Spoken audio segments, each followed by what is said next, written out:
Hello! Tayo ngayon ay magluluto ng calderette. Calderette ni Itay. Mantics. Okay lang ba may langgam? And then, piprituin natin ang patatas. Ay! Yan. Pag medyo na-frito na ang patatas, kukunin na natin siya.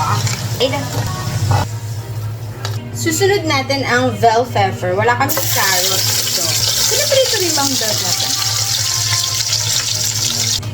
Lalagay na natin ang bawang. Lulutuin muna natin ang sibuyas and then idadagdag natin yung kamatis. Carry na, lagay na natin ang ating kamatis. So, yung sa kamatis, hihintayin lang natin siyang madurog.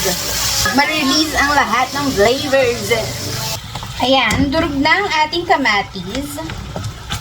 Lalagay na natin ang ating flavor spread. So, sabi ng tatay ko to na ganito pagkakasunod-sunod Kung hindi kayo ganito magluto, yeah. Magkaiba tayo ng tatay. And then, we will put our vaka. Vaka na minarinate ko sa toyo pala at sa secret. Baka magalit kayo kung anong nilagay ko.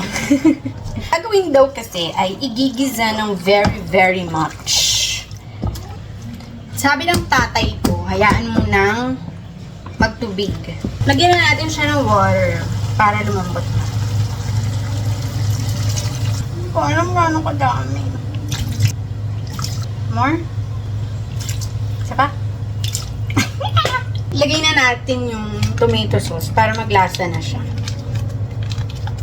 Lalagyan na natin siya ng cheese para mas lumapot pa siya and then malaman natin ang level ng alat niya.